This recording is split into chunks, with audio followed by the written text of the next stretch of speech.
તળાજા શહેર કોંગ્રેસ સમિતિ દ્વારા મિટિંગનું આયોજન કરવામાં આવ્યું।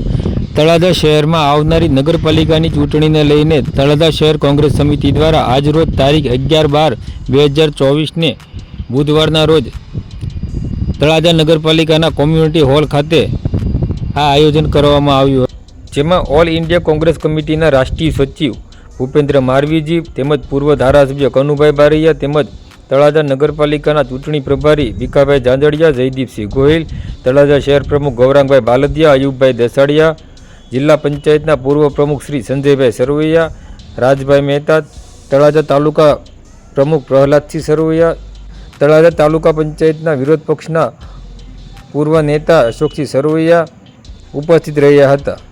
આ સમગ્ર કાર્યક્રમનું સંચાલન સામાજિક કાર્યકર અબુભાઈ મલાડા દ્વારા કરવામાં આવ્યું હતું। તો એની જગ્યાએ 6 મિલિયન નો લઈ છે તોય નગરપાલિકાના ચીફ ઓફિસરને દેખાતું નથી। પછી શું લેવા એને ખબર છે કે કોંગ્રેસ વાળા ગવર્મેન્ટના ઠેકડા મારે, સત્તા તો અત્યારે બીજેપીના હાથમાં છે, એટલે આપણો કોઈ વાળ વાપો નહીં કરી શકે। એના તમે એનું સબૂત જુઓ કે આ સબૂત સાથે વિડિયોગ્રાફીમાં કોન્ટ્રાક્ટર પોતે કબૂલ કરે છે કે આ ભાઈ અમારી ભૂલ થઈ ગઈ। તે છતાં જો આ ભ્રષ્ટાચારને સપોર્ટ દેવા માટે અધિકારીઓ પર કેટલા બધા તત્પર છે। તો આપણે બધાએ જો ગામનો વિકાસ કરવો હોય કે આપણા દેશનો વિકાસ કરવો હોય તો પહેલા ગામથી શરૂ કરવું પડશે। તો આપણે બધા એક થઈને સત્તા પરિવર્તન કરીએ તો માલિક ચાહે તો તળાજાના વિકાસમાં કઈ ભૂલ નહીં પડે। ઘણા આપણા જૂના કાર્યકરો જે આવ્યા